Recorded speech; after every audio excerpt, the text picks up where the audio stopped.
Okay, sir. Assalamu alaikum. My name is Alam Afroz Uruj. I'm from Eastern Medicine Department, Government College University, Faisalabad.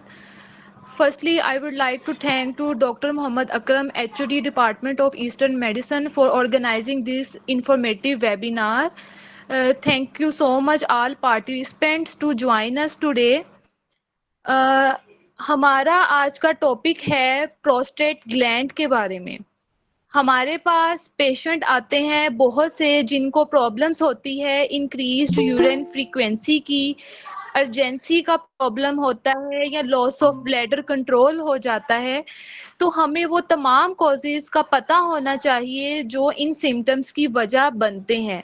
There are so many causes like कोई injury हो सकती है bladder की, spine की या pelvis region की कोई भी इंजरी हो सकती है जो कि इन सिम्पटम्स की वजह बने, या कोई न्यूरोलॉजिकल कंडीशन भी हो सकती है। समटाइम्स ओवरवेट होना, being obese, extra pressure exert करता है ओबेसिटी आपके ब्लैडर के ऊपर, और ये भी वजह बनती है फ्रीक्वेंट यूरिनेशन की, या फिर सिंपली यूटीआई जो होता है यूरिनरी ट्रैक इन्फेक्शन, वो भी वजह बन सकती है। डिहाइड्रेशन, स्टोन्स इन ब्लैडर, या फिर ब्लैडर कैंसर, जितनी भी किडनी रिलेटेड डिजीजेस हैं, ये तमाम कॉजेज हैं इन तमाम सिम्पटम्स की। लेकिन जहाँ-जहाँ ये तमाम कॉजेज़ प्रेज़ेंट हैं, वहीं पे मेल्स में ख़ास तौर पर जिनकी एज अबव होती है 50, उनमें प्रोस्टेट एनलार्जमेंट हो जाती है, जिसे हम कहते हैं प्रोस्टेट हाइपरप्लेज़िया। समटाइम्स ये बिनाइन भी होता है, समटाइम्स मैलिग्नेंसी भी प्रेज़ेंट होती है। तो इन दोनों में से कोई भी हो तो ये रीज़न बन सकती है यूरिन फ्रीक्वेंसी की, अर्जेंसी की, लॉस ऑफ ब्लैडर कंट्रोल की। तो इस हवाले से भी हमें कंप्लीट नॉलेज होना बहुत ज़्यादा ज़रूरी है, क्योंकि बहुत सारे पेशेंट्स जो कि अबव 50 होते हैं उनमें ऑलमोस्ट प्रोस्टेट रिलेटेड ही प्रॉब्लम प्रेजेंट होता है। बीइंग ए फिजिशियन हमें ये बात पता होनी चाहिए कि बाय एज, जैसे-जैसे एज गुज़रती जाती है तो बुढ़ापे में आके जो एज्ड पर्सन्स होते हैं उनमें 2 तरह के हमें प्रॉब्लम्स दिखते हैं। एक तो आईसाइट से रिलेटेड प्रॉब्लम्स बहुत ज़्यादा हो जाते हैं, और ख़ास तो और दूसरी तरफ जो हार्मोनल चेंजेस आती हैं 45 और 50 इयर्स के बाद, तो मेल्स और फीमेल के जो सेक्स ऑर्गन्स होते हैं उनकी श्रिंकेज स्टार्ट हो जाती है, और इसी में ही जो ख़ास तौर पे मेल्स होते हैं उनमें प्रोस्टेट का प्रॉब्लम आ जाता है। प्रोस्टेट की अगर हम बात करें तो ये एनाटॉमिकली कहाँ पे प्रेजेंट होता है? ये प्रेजेंट होता है पेल्विस रीजन में, anterior to rectum and posterior to bladder. Bladder के बिहाइंड और इन फ्रंट ऑफ रेक्टम ये प्रेजेंट होता है पेल्विस रीजन में मेल की। और इसका सिंपली जो फंक्शन होता है वो सिक्रीशंस को प्रोड्यूस करना होता है, जो सीमन और इजैकुलेशन की जो सिक्रीशंस होती हैं उनकी प्रोडक्शन करना और एक्सक्रीट आउट करना थ्रू यूरेथ्रा। ये प्रोस्टेट का सिंपली एक फंक्शन आ जाता है। अगर हम बात करें तो प्रोस्टेट के कितने पार्ट्स होते हैं, इसके 3 लोब्स होते हैं basically, 2 lateral and 1 is medial lobe. क्या होता है कि जैसे-जैसे एज गुजरती जाती है and after the age of 45 और 50 हार्मोन लेवल जो होते हैं वो लो होना शुरू हो जाते हैं मेल्स में। क्योंकि हम प्रोस्टेट रिलेटेड बात कर रहे हैं तो यहाँ पे हम मेल्स को ही डिस्कस करेंगे, क्योंकि ये ऑर्गन जो ग्लैंड जो है ये सिर्फ मेल्स में प्रेजेंट होता है, फीमेल्स में ये ग्लैंड एब्सेंट होता है। प्रोस्टेट ग्लैंड की जब बात करते हैं तो ग्लैंड का काम क्या होता है? सिक्रीशंस को प्रोड्यूस करना, सही है? तो ये भी सिक्रीशंस को ही प्रोड्यूस कर रहा होता है जो सीमन की होती हैं। तो क्या होता है जैसे-जैसे एज गुज़रती जाती है 45, 50 एज आ जाती है, तो यहाँ पे आके 2 तरह के काम होते हैं जब हार्मोन लेवल कम होना शुरू हो जाता है, फिजियोलॉजिकल भी होता है और पैथोलॉजिकल भी। फिजियोलॉजिकली में तो सिंपली क्या होता है कि हार्मोनल चेंजेस जो होंगी वो फिजियोलॉजिकल में आ जाएँगी, लेकिन पैथोलॉजिकल में क्या होता है, सम टाइम फिजियोलॉजिकल चेंजेस ही कन्वर्ट हो जाती हैं किसी न किसी पैथोलॉजी में। नॉर्मली प्रोस्टेट में ग्लैंडुलर टिश्यूज होते हैं और स्ट्रोमल टिश्यूज होते हैं. So by the age of 50 when testosterone level become low, this low level of testosterone leads to hypertrophy. ये जो टिश्यूज होते हैं प्रोस्टेट की, इनकी हाइपरट्रोफी स्टार्ट हो जाती है. They become increase in size. और इसकी वजह से क्या होता है कि जब आहिस्ता आहिस्ता इसका साइज इंक्रीज होना शुरू हो जाता है, तो खास तौर पे जब प्रोस्टेट का मीडियन लोब जो है, सेंटर वाला लोब जो है, वो जब इनलार्ज होता है, तो जैसे जैसे वो इनलार्ज होता है वैसे वैसे वो ब्लैडर की नेक को ब्लॉक करना शुरू कर देता है, जहां से बेसिकली सिम्टम्स डेवलप होना शुरू हो जाते हैं. तो इस तरह से एक जो फिजियोलॉजिकल चेंज है वो पैथोलॉजिकल चेंज में कन्वर्ट होना शुरू हो जाता है. और जो यूरिन रिटेंशन के सिम्टम्स हैं, लाइक पेशाब का रुक रुक कर आना, तो इस तरह के सिम्टम्स डेवलप होना शुरू हो जाते हैं. प्रोस्टेट की अगर हम नॉर्मल वेट की बात करें तो 20 टू 30 ग्राम, 20 से 30 ग्राम इसका वैसे साइज होता है.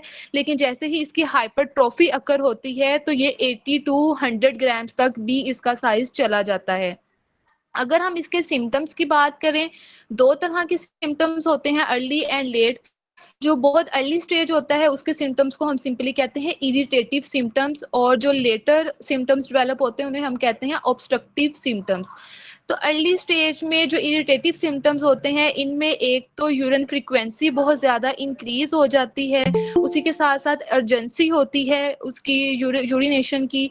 उसके साथ क्या होता है कि नॉर्मली तो यूरिनेशन का रिफ्लेक्स डेवलप होता है, लेकिन जैसे ही पेशेंट जाता है यूरिन को पास करने, तो लेकिन वो कंप्लीटली उसको इवैक्यूएट नहीं कर पाता, उसको यूरिन करने में भी प्रॉब्लम होती है, रुक रुक कर आ रहा होता है उसको यूरिन स्टार्ट में. तो इस वजह से क्या होता है कि जिसे हम कहते हैं सिंपली इरिटेशन ऑफ ब्लैडर, तो ये हो जाती है. लेकिन जब ये डिजीज परसिस्ट करता है, इसको टाइमली ट्रीट नहीं किया जाता, तो आगे ये सेकंड स्टेज इसकी आ जाती है, जो कि ऑब्स्ट्रक्टिव स्टेज होती है, और इसमें ऑब्स्ट्रक्टिव सिम्टम्स डेवलप होना शुरू हो जाते हैं. और इन सिम्टम्स में क्या होता है कि आप पेशेंट को यूरिनेट करने के लिए ज़्यादा फोर्स की ज़रूरत होती है, ज़्यादा फोर्स रिक्वायर्ड होती है. सेकेंडली इनकम्प्लीट एवैक्यूएशन होती है. यूरिन जो है वो ब्लैडर में स्टे करता है ज़्यादा से ज़्यादा, और पेशेंट को फील होता है कि मतलब अभी ब्लैडर पूरा खाली नहीं हुआ और दोबारा यूरिन आएगा, मतलब इस तरह की एक सेंसेशन पेशेंट को मुसलसल फील होती रहती है. और इसे हम simply attack of urine retention भी कहते हैं. तो ये सिम्टम्स पार्ट होते हैं ऑब्स्ट्रक्टिव सिम्टम्स के. उसके अलावा जब लास्ट स्टेज आती है, जब पेशेंट इमरजेंसी में पहुंच जाता है, उस टाइम पेशेंट को फुल रिटेंशन ऑफ यूरिन हो जाती है, जिसे हम होता है कि बिल्कुल यूरिन स्टॉप हो गया है, पेशेंट कहता है कि अब मुझे बिल्कुल भी यूरिन नहीं आ रहा. तो ये एक इमरजेंसी कंडीशन होती है पेशेंट की. अच्छा, अब आपके पास अगर पेशेंट आता है इस सिम्टम के साथ कि अब उसको बिल्कुल भी यूरिन नहीं आ रहा, तो यहाँ पे आपने बिनाइन प्रोस्टेट हाइपरप्लेजिया को डिफरेंशिएट करना होता है स्ट्रिक्चर यूरेथ्रा से.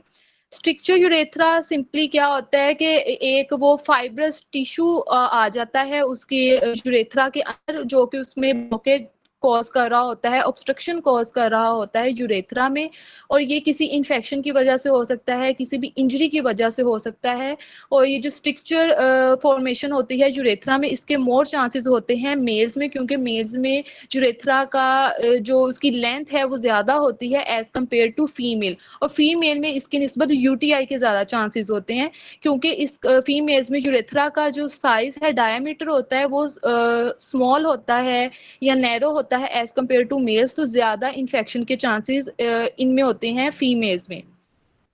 तो इसमें क्या होता है बेसिकली कि स्ट्रिक्चर यूरेथ्रा अगर बन गया है या प्रोस्टेट इसमें प्रॉब्लम है, तो आपने किस तरह से डिफरेंशिएट करना है इसमें.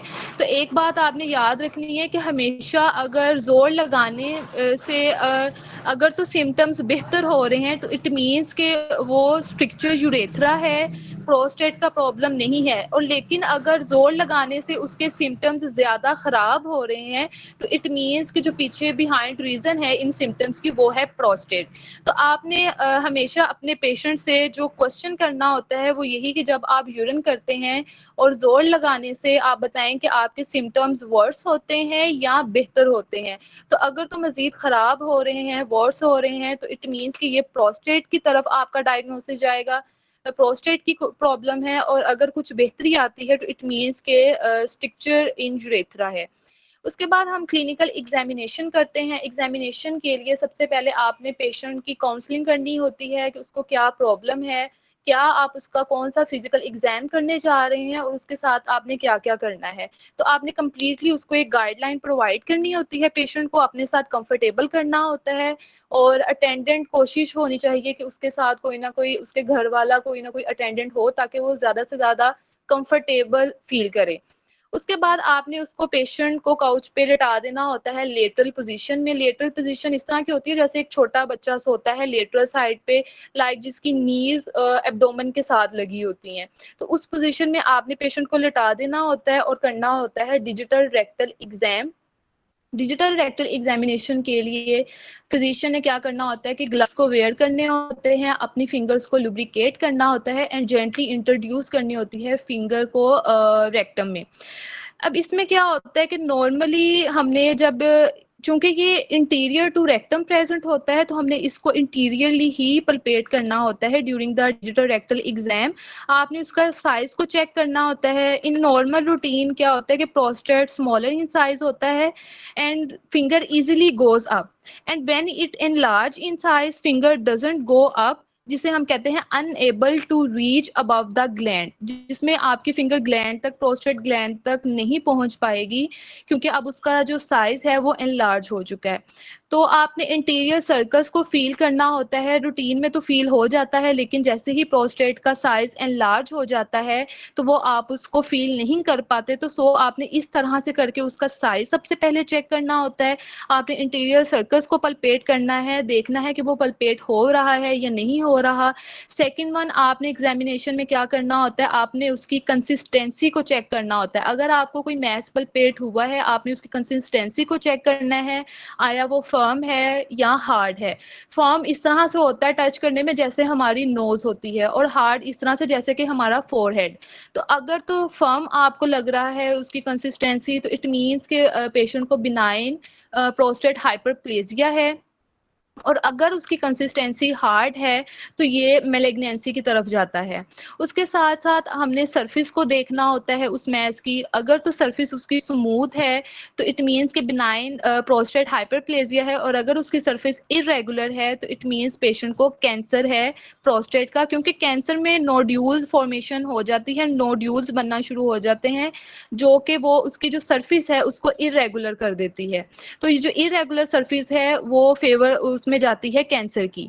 उसके बाद अगर तो कंसिस्टेंसी आपको हार्ड लग रही है, इरेगुलर सरफेस है, तो इट मीन्स के मेलिग्नेंसी है। तो आपने उसके लिए बायोप्सी करवानी होती है, और उसमें हम जो बायोप्सी करते हैं थ्रू रेक्टम, इस प्रोसीजर का नाम है स्पेसिफिक ट्रांस रेक्टल अल्ट्रासोनोग्राफी। ये हम प्रोसीजर डन करते हैं और पेशेंट की बायोप्सी के लिए सैंपल टेक करते हैं और उसको लैब में सेंड करके चेकआउट करते हैं कि आया ये जो मैस है ये बिनाइन है या मेलिग्नेंट है। उसके बाद इसकी कुछ कॉम्प्लिकेशंस आ जाती हैं अगर टाइमली इसको ट्रीट ना किया जाए। तो कौन कौन सी कॉम्प्लिकेशंस डेवलप हो सकती हैं।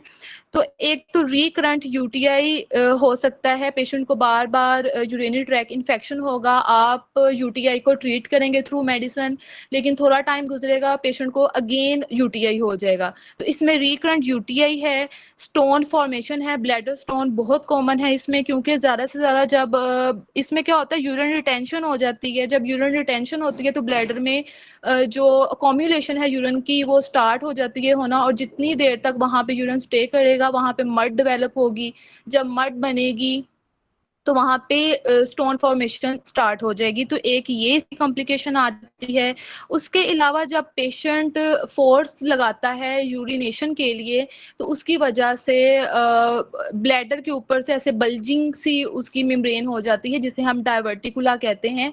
तो ये इसकी थर्ड मोस्ट कॉमन इसकी कॉम्प्लिकेशन है कि डायवर्टिकुला बन जाते हैं on the wall of bladder. उसके साथ-साथ पेशेंट को जब यूरिन रिटेंशन होती है तो उसकी वजह से जब बैक प्रेशर पड़ेगा किडनीज़ के ऊपर तो हाइड्रोनेफ्रोसिस वगैरह भी हो सकती है। उसके अलावा हमने पेशेंट का रेज़िडुअल यूरिन वॉल्यूम चेक करना होता है कि ब्लैडर में कितना यूरिन प्रेज़ेंट है। तो नॉर्मल जो आरयूवी जिसे हम रेज़िडुअल यूरिन वॉल्यूम कहते हैं उसकी अमाउंट होती है 50 एमएल। लेकिन जब ये 50 एमएल से इंक्रीज़ होना शुरू हो जाती है ये वैल्यू तो ये फिर प्रॉब्लम्स को कॉज़ करती है। उसके बाद हमने कुछ इन्वेस्टिगेशंस करवानी होती हैं पेशेंट की, इसमें लैब इन्वेस्टिगेशंस भी आ जाती हैं और रेडियोलॉजिकल इन्वेस्टिगेशंस भी। और याद रहे हमेशा हमने जो इन्वेस्टिगेशन का मेथड है वो आपने मिनिमल इन्वेसिव प्रोसीजर से स्टार्ट करना होता है। 3 तरह के प्रोसीजर्स होते हैं ना, जो नॉन इन्वेसिव होते हैं और जो मॉडरेट इन्वेसिव होते हैं और हाईली इन्वेसिव होते हैं। तो जिसमें पेशेंट को दर्द ना हो तो सबसे प्रायोरिटी हमारी जो प्राइमरी जो हमारा टेक है वो वही होना चाहिए कि हम इन्वेसिव इन्वेस्टिगेशंस हैं उनको अपनाएं। और लैब इन्वेस्टिगेशंस में आप तमाम अपनी जितनी भी हैं रूटीन की टेस्ट ब्लड टेस्ट वो करवाएं, उसमें आप सीबीसी करवाएं, यूरिन कंप्लीट करवाएंगे, सीरम इलेक्ट्रोलाइट लेवल चेक करें और ये तमाम इन्वेस्टिगेशंस आप करवाएं। और ख़ास तौर पे अगर आपको लगता है कि पेशेंट को कैंसर है तो ऐसे में हम जो ब्लड टेस्ट करवाएँगे, जो स्पेसिफिक ट्यूमर मार्कर है फॉर प्रोस्टेट कैंसर, उसे हम कहते हैं पीएसए, प्रोस्टेट स्पेसिफिक एंटीजन। ये हम टेस्ट करवाते हैं, जो कि स्पेसिफाई करता है कैंसर ऑफ प्रोस्टेट को। उसके अलावा आप रेडियोलॉजिकल इन्वेस्टिगेशन में सिंपली अल्ट्रासाउंड भी करवा सकते हैं। जब आप अल्ट्रासाउंड करवाएँगे, तो वो आपको एक तो प्रोस्टेट का साइज़ कितना है, वो भी बताएगा अल्ट्रासाउंड। उसके अलावा अगर तो कोई कॉम्प्लिकेशन डेवलप हो चुकी है लाइक अगर ब्लैडर में कोई स्टोन है, वो भी पता चल जाएगा, कोई डायवर्टिकुलर फॉर्मेशन हुई है, उसका भी पता चल जाएगा, हाइड्रोनेफ्रोसिस या हाइड्रोयूरेटर हो गया है, तो उसका भी थ्रू अल्ट्रासाउंड ही हमें पता चल जाएगा। इसके अलावा in case of cancer biopsy की जाती है, जैसे कि आपको मैंने पहले बताया ट्रांस रेक्टल अल्ट्रासोनोग्राफी इसे हम कहते हैं, प्रोसीजर का नाम है। ये करवाते हैं और साथ ही साथ सिटी स्कैन करवाया जाता है फॉर टीएनएम क्लासिफिकेशन। ये जब अगर पता डिटेक्ट हो जाए ट्यूमर मार्कर से कि पेशेंट को मैलिग्नेंसी है, बायोप्सी से मज़ीद कंफर्म हो जाए तो फिर सिटी स्कैन करवाया जाता है टीएनएम क्लासिफिकेशन के लिए, जिसमें हम डिसाइड करते हैं कि पेशेंट को किस स्टेज का कैंसर है, फर्स्ट, सेकंड, थर्ड कौन-सा स्टेज है। उसके बाद इन सब के बाद हम मैनेजमेंट पे आते हैं, तो मैनेजमेंट में क्या होता है कि जो अर्ली सिम्पटम्स अगर किसी को है, इरिटेटिव सिम्पटम्स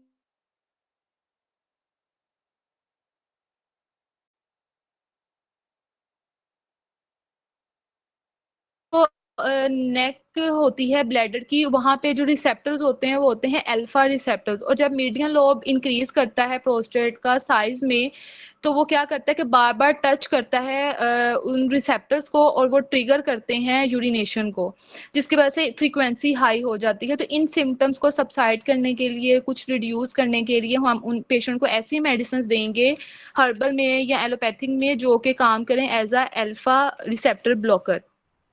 उसके बाद अगर आपकी मेडिसिन से भी पेशेंट ट्रीट नहीं हो रहा, तो हम ऐसे में कुछ सर्जरीज़ करवाते हैं। सर्जरीज़ की इंडिकेशंस क्या होती हैं कि अगर तो मेडिकल ट्रीटमेंट सही से नहीं काम कर रहा, रिकरेंट यूटीआई है या कोई स्टोन फॉर्मेशन हो गई है, डायवर्टिकुलर्स डेवलप हो गए हैं या हाइड्रोनेफ्रोसिस हो गई है या फिर रेजिडुअल जो वॉल्यूम है यूरिन का वो मोर देन 50 एमएल हो गया। नॉर्मल होता है 50 एमएल, लेकिन अगर 150 एमएल ज़्यादा हो गया है, यहाँ तक आ गया है, तो ऐसे में हम पेशेंट को सर्जरी रेकमेंड करते हैं।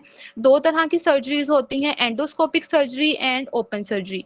एंडोस्कोपिक सर्जरी में जो टेक्नीक होती है, प्रोसीजर होता है, उसका नाम है trans urethral resection of prostate. इसे सिंपली हम TURP कहते हैं।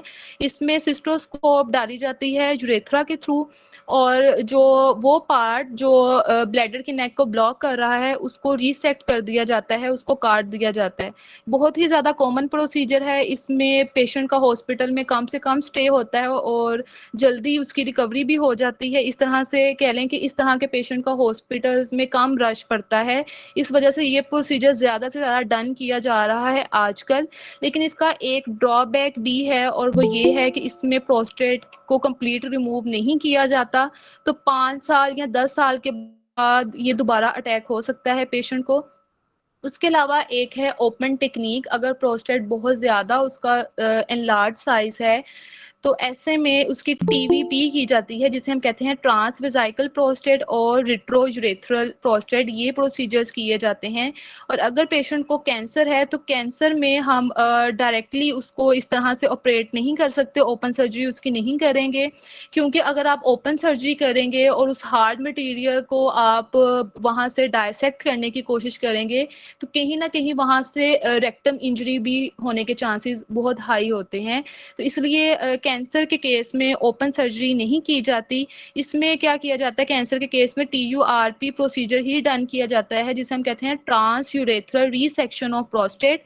इसमें ये प्रोसीजर करके वहाँ से सैंपल लिया जाता है, बायोप्सी की जाती है। और जो बहुत कॉमन है कैंसर प्रोस्टेट का वो होता है एडिनोकार्सिनोमा। एडिनोकार्सिनोमा बहुत ज़्यादा कॉमन है प्रोस्टेट कैंसर में इस टाइप का। इसमें क्या होता है कि हम पेशेंट को हार्मोनल थेरेपी देते हैं। पुराने ज़माने में क्या होता था कि टेस्टिस को ही रिमूव कर दिया जाता था, उन्हीं को डाइसेक्ट कर दिया जाता था, क्योंकि जब टेस्टिस खत्म हो जाएंगी तो टेस्टोस्टेरोन भी खत्म हो जाएगा। तो जब टेस्टोस्टेरोन नहीं रहेगा तो वो जो सिम्टम्स डेवलप हो रहे हैं वो बिल्कुल खत्म हो जाएंगे। या फिर हार्मोनल थेरेपी दी जाती है अब, जिसमें जो कि होती है टेस्टोस्टेरोन रिसेप्टर्स ब्लॉकर, जो टेस्टोस्टेरोन के रिसेप्टर्स को बिल्कुल ब्लॉक कर देती हैं और सिम्टम्स को ख़त्म कर देती हैं। उसके अलावा इन प्रोसीजर्स के बाद कुछ कॉम्प्लिकेशंस आ जाती हैं जिन्हें हम कहते हैं पोस्ट ऑपरेटिव कॉम्प्लिकेशंस। तो पोस्ट ऑपरेटिव कॉम्प्लिकेशंस में क्या-क्या हो सकता है, एक तो रिएक्शनरी हेमरेज हो सकता है या सेकेंडरी हेमरेज हो सकता है। रिएक्शनरी हेमरेज वो हेमरेज होता है जो विदिन 24 आवर्स पेशेंट को ब्लीडिंग स्टार्ट हो जाए, तो वो उसे हम कहते हैं रिएक्शनरी हेमरेज। और सेकेंडरी हेमरेज होता है कि कम से कम 1 वीक का ड्यूरेशन गुजर जाए और 1 वीक के बाद पेशेंट को अगर ब्लीडिंग हुई है उस ऑपरेट वाली जगह से, तो उसे हम कहते हैं सेकेंडरी हेमरेज। और ज़्यादातर इसका कॉज इन्फेक्शन ही होता है। उसके अलावा कोई स्ट्रक्चर फॉर्मेशन हो सकती है, इन्फेक्शन हो सकता है टेस्टिस का, जिसे हम एपिरिडो आर्थराइटिस कहते हैं। या फिर एक और बहुत इंपॉर्टेंट इसकी कॉम्प्लिकेशन है, वो है रिट्रोग्रेड इजैकुलेशन। मतलब इजैकुलेशन होती है लेकिन वो retrograde behind the prostate gland होना शुरू हो जाती है, जिसकी वजह से पेशेंट को बहुत ज़्यादा सीवियर पेन भी हो सकती है। तो बिफोर द सर्जरी पेशेंट को उनकी तमाम कॉम्प्लिकेशंस के बारे में भी आगाही देनी चाहिए कि उसकी कौन-कौन सी कॉम्प्लिकेशंस हो सकती हैं। So this is all about my today's lecture. Thank you so much. जज़ाकल्लाह।